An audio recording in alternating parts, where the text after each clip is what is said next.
Hello and welcome to Ninja Gaiden for the Sega Master System, one of the very underrated 2D Ninja Gaiden platformers.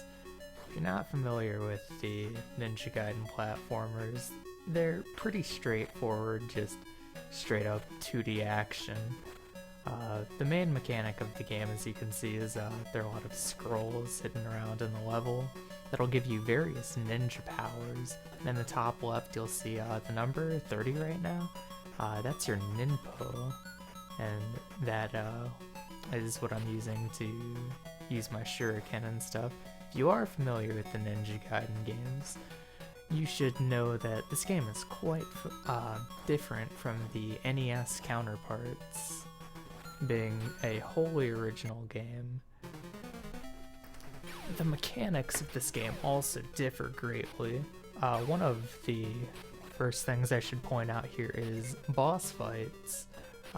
In this game, bosses do get a lot of invincibility frames, and you can't increase the amount of damage you do. You just deal that 1 damage per invincibility frames. However, unique to this game is the ninja explosion. If you hit buttons 1 and 2 at the same time, you'll be able to use some of your own life energy to damage enemies. It deals damage to everything on screen, which it will one-shot everything and only deal 1 damage to bosses. But the big thing to note is that it goes through invincibility frames, so I can usually just hit the boss with the normal attack and then get my ninja explosion on him. Unlike the NES games as well, wall jumping is very different in this game.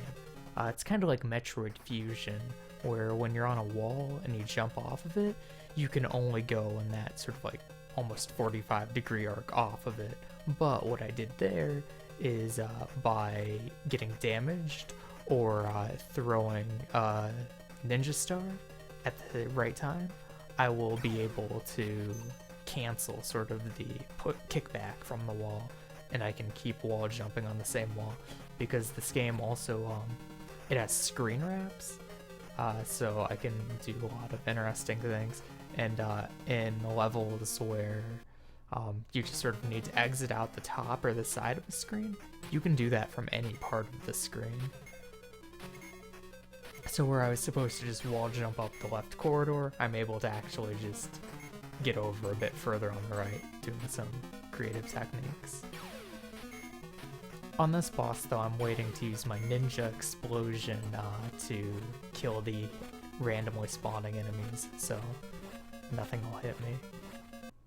The first 2 stages are pretty tame, but one thing I should also note is that I'm getting a lot of ninpo from beating bosses and also just pickups during the stage.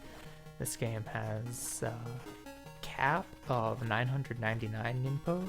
However, if you go over that, you're going to get infinite, which I will do in the next stage. This stage is just a lot of careful movement to get through the enemies without stopping, because one other sort of staple of Ninja Gaiden games is when you slash your sword or use one of your ninja powers, you'll stop in place.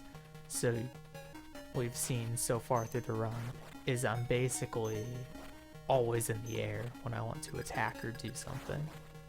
And I also just got the most powerful sub-weapon in the game. This is the fire wheel. Fire wheels are basically, they just make you invincible and they will kill everything you come in contact with. However, if a boss comes in contact with it, the boss will just take damage from the wheel and it will be absorbed. And I'm going to do a cool little damage boost to make movement in that room a little faster. But yeah, with the fire wheel right now, basically all of the scrolls I'm collecting are just going to be containing more ninpo for me, because I want to get to the 999 cap, or well, above it, as fast as possible. This boss is actually a little interesting, because he doesn't move all the way to you when he slashes. He moves kind of towards you, then just stops right before you to slash. However, as you can see right here, how he's slashing into the wall, if you jump into the air while you're behind him, he will never change his direction. So he's going to keep on thinking you're in front of him even though he's going into the wall. You need to be careful though, because if he goes too far out of the wall, he'll just leave the screen and you'll soft lock because you can't beat him anymore. You can't deal damage to him. So right here I'm going to grab the final bit of 15 ninpo I need to push me over the 999 cap, and now I just have infinite ninja power. So I can spam all of my ninja abilities to my heart's content, which is awesome because the fire wheel consumes 50 ninja power per use, but right now I've got infinite, so I don't need to worry about that. And the water right here slows you down while you're walking in it, so I want to be touching the ground for as little time as possible. One other thing to note in this game is you can't control the height of your jump, which actually makes optimally platforming very tough because you're always going to be jumping at the same height, so you want to be jumping from spots where, without ever needing to let go of right, you will just be landing on another platform to jump off, and you don't have to let go of holding right. And I'm going to do another one of the little wrong screen exits you saw earlier by getting damage boosted here, jumping over to the right, and I exited the right side of the screen at the top, which just let me immediately get onto a platform and skip doing a lot of stuff on that screen. So it's a cool little time saver.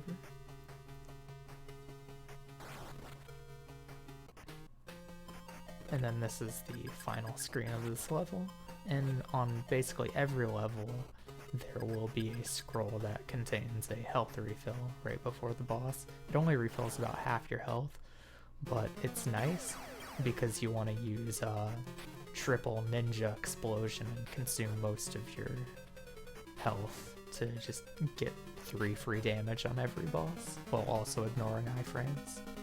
So this guy is just, for the first half of the fight, he's locked into this pattern and you just gotta slash him and then crouch walk away to get under the bullets. During this phase, he's a little annoying, he just kind of bounces around. I'm trying to keep my fire wheel up so I don't need to worry about dodging his actual projectiles, but he can hit me through the fire wheel since he's not going to die from it, then he's just going to consume the fire wheel and ram right into me.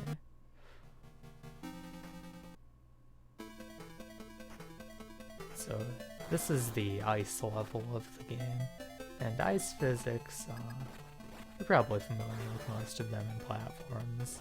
It takes longer to build up momentum when you're just going from a stop to holding in a direction, so you want to jump when you start going anywhere, because if you jump and hold a direction, you'll just immediately go to full speed instead of needing to build up speed on the ice.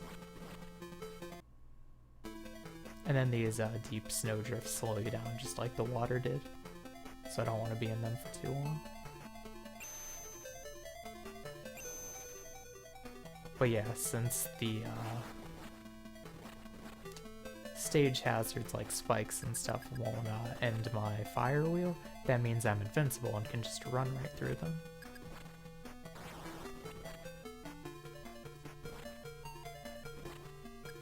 And right here I can keep my momentum from running while I'm crouch walking, because normally crouch walking is slower than running.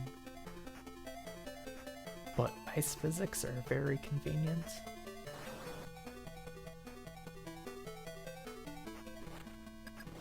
This screen is also a little scary because those snowballs thrown at the start of the screen are the same speed as your running speed, so they'll just trail you through the whole level. We're gonna need to weave in between them here.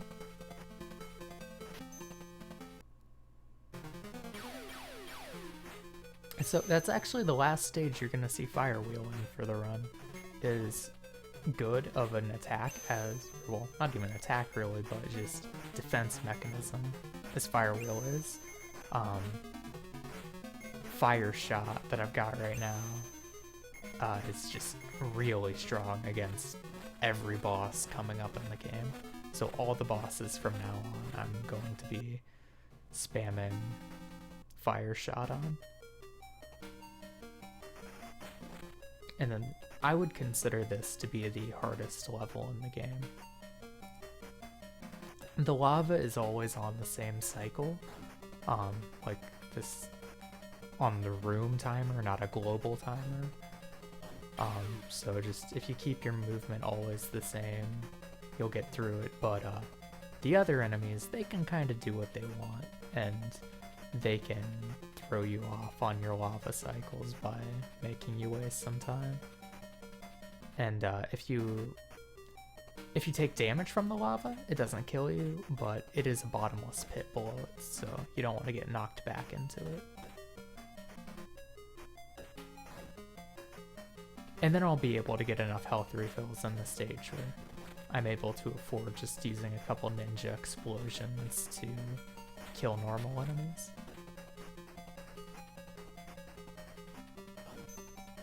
So yeah, this is kind of what I meant about by only having a single jump height, it's quite difficult to optimize platforming because you never want to stop holding right.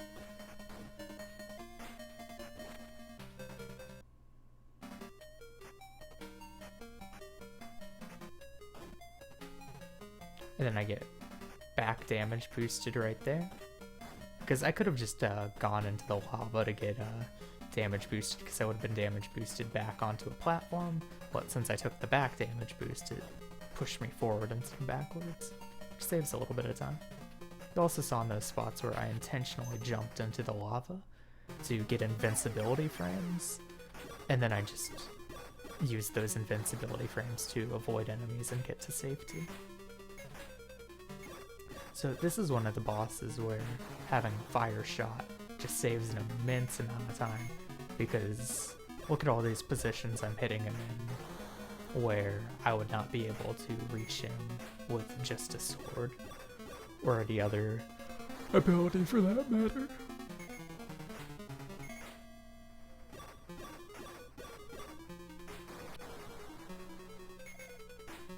The stalactites that fall from the ceiling, or is that stalagmites that are on the ceiling?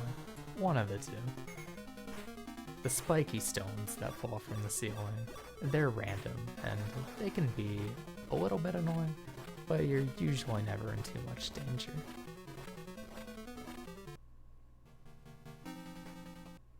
Alright, so this is actually the final level in the run, and this level is quite long.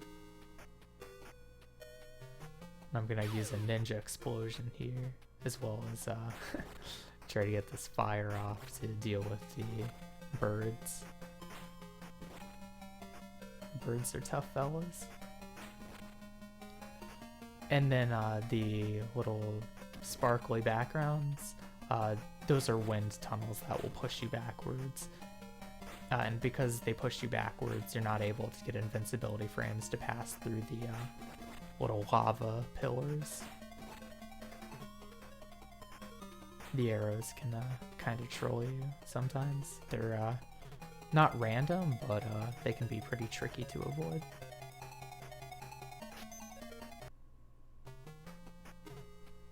Using some damage boosts right there to increase my jump height, which is pretty nice. Oh, that one wasn't intentional, but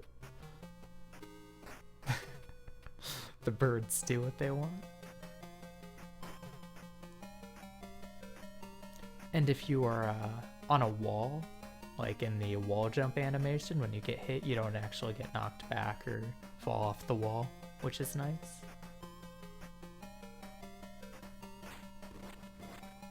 So even in levels, Fire Shot is doing a lot of work, while Fire Wheel would make things a lot easier. Fire Shot just ends up being a little bit faster, because it's so good on the bosses.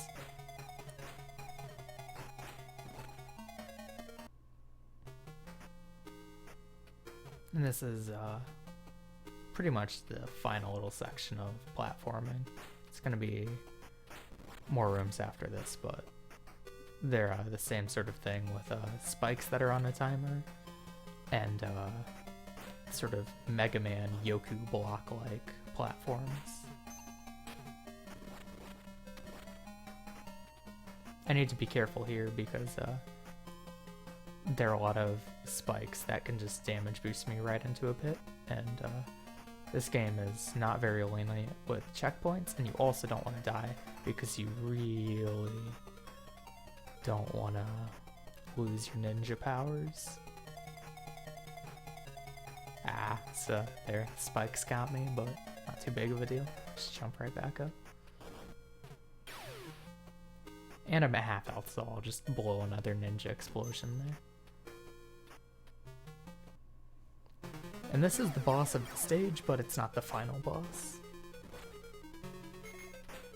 So this guy is basically just gonna be throwing fans at me, but my fire shot will destroy the fan while it goes to him. Every time he steps forward, though, he's gonna be throwing his mask at me. So just need to watch for when he steps forward, and I can easily avoid his mask throw.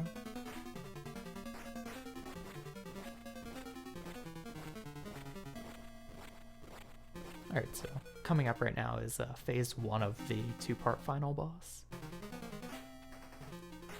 This guy is easy, he just walks towards you. Then he throws some flames, jump over him, no biggie.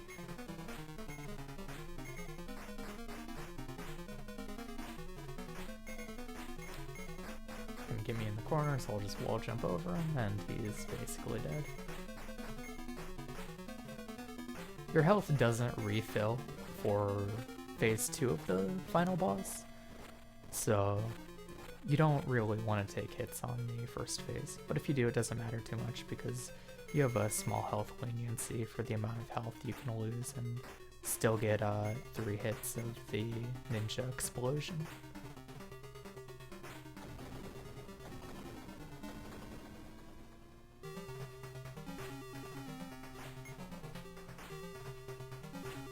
Right here, just again ninja shotting him down. I've taken a little bit too much damage though, so I'm only gonna get the double ninja explosion in. And there you go. That is Ninja Gaiden for the Sega Master System.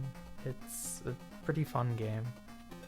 Pretty short, sweet, a little bit longer than the NES titles, but still a very good game in its own right. So, thanks for watching.